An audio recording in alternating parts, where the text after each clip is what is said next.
Welcome. My name is Lorenz. This is System Self. And today I'd like to get into one of my all-time favorite subjects, and that is listening. I feel like listening is one of those often underappreciated skill sets that is at the same time one of the most powerful and productive things that a person can do. I think about listening as a type of receptivity.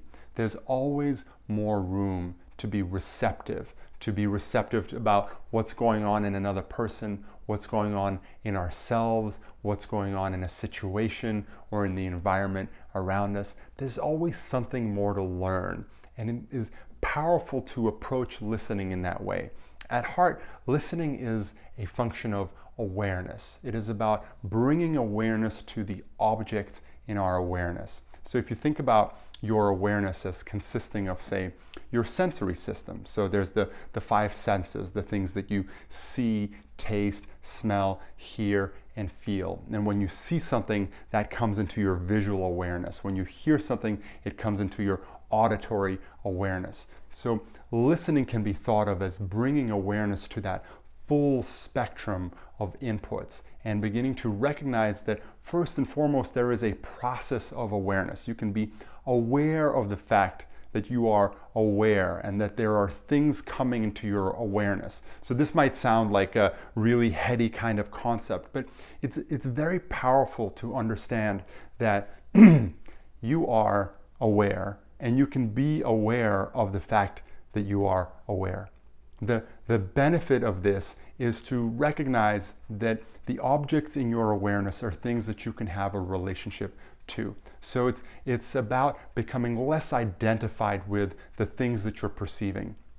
I remember when I first was introduced to mindfulness about 10 years ago, and this idea of becoming aware of my emotions was very foreign to me. It was something new. How do I become aware of my anger and have a little bit of distance to it? That was a new practice for me that as I began to explore it, it made a lot of sense. But until I understood it that way, until I understood that just because I was feeling something didn't mean that that was me, that I could actually observe that and somehow distance myself to it and build a relationship to it, I wasn't able to do that. And so by recognizing that the things in my emotional state were things that I could have a relationship to, it helps me become more aware. And similarly, you can recognize the things that are coming into your sensory system, the things that you are seeing, the things that you are hearing, the things that you are feeling. These are all things that are coming into your field of awareness.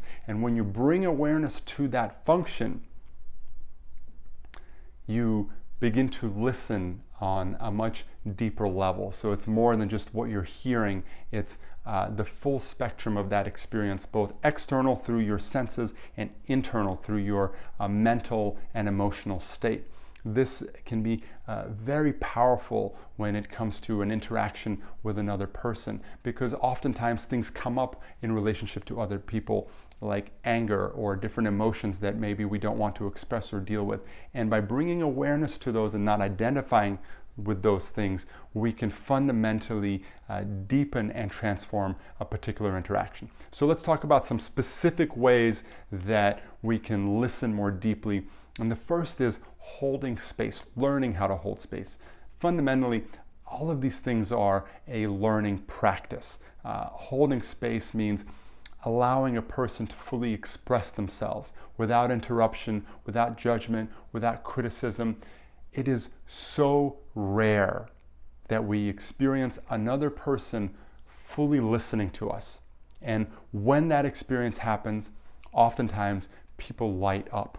If you allow a person to just express themselves without any pressure of getting to the point or any fear of judgment or criticism, it can be a radically transformative experience. And it often becomes the ground for very deep qualities of relationship, very uplifting and rewarding experiences of relationship where people can fully express themselves, fully be with each other. So holding space can occur both for another person and for yourself. Holding space for the full spectrum of your emotional state, what is coming up for you, bringing awareness to that and exploring that. Maybe you do have feelings of anger coming up in the middle of an interaction, bringing awareness to that anger, to what is causing that anger, to the root causes of that anger, and potentially exploring that individually or even more powerfully, collectively, with another person, can radically transform the quality of insight in that interaction. And the second thing here is fundamentally bringing more awareness to yourself, to your internal state. This is where listening really hits the road. The rubber hits the road when you are listening internally to what is going on inside yourself and developing a capacity to listen to body sensations, to what's coming up for you in an interaction, to learning how to hold space for that, which means not reacting to it. Just because something comes up inside you, doesn't mean that you need to express it. To have a certain sense of wisdom, listening to yourself, to what's coming up without reacting, but rather using that to inform your decision-making process. And this capacity to begin to interpret your body's way of communicating, your body language, is very powerful. You can begin to listen to the subtle cues that your body gives you in any particular situation in a decision-making process to help you make better decisions. For example, in my case, whenever I'm about to make a big decision, if my heart rate begins to accelerate, that often means that it is not a good decision. And what I found is no matter how many times I just think that there's no reason to listen to that, there's no reason why this might be a bad decision, but for some reason my heart is accelerating, inevitably, every single time, it turns out to be a rather poor decision. Now that's true for me, and it may not be true for you or anybody else, but the point is that more than likely your body, when you tune into it deeply enough, will communicate with you in a particular way. Maybe it's subtle instincts. You have a gut instinct about something, and learning to listen to that, learning to the specific attributes of that communication within your body, so that you can use that to your advantage, so that you can use that to be more productive or to make better decisions. Learning to know when your body is tired, when it's not at its peak state, so that you can know when to avoid doing particular things or when you're better off doing particular things. All of these things are things to listen to tune in, so that you can better interact with your body's sensory system, your body mechanism, your body's way of communicating with you.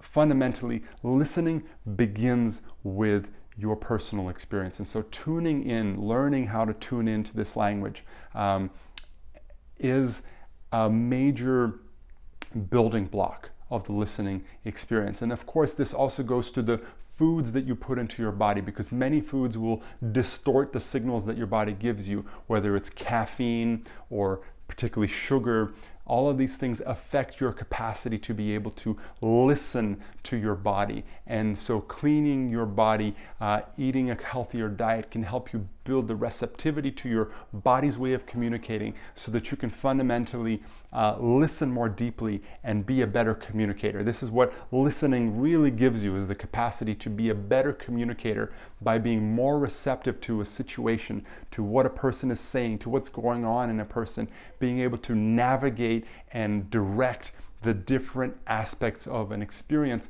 towards a better, more mutually beneficial outcome. In this way, listening is a very, very powerful way of being more productive, of getting more things done, of being an agent of positive change in the world. But it is a practice skill set. It's very much something to practice and refine. And the good news is that if you are a person that has any number of social interactions, you have no shortage of opportunities to practice, because literally every single interaction, whether it's with a spouse or a parent or a loved one or a person on the street, is an opportunity to practice listening. There is no shortage. Or even walking in nature, listening to your environment, listening to what's happening around you, and getting into that process of awareness a little more deeply, really holding stillness for it internally, receiving everything that is coming through, is an opportunity to practice practice and practice listening all the time,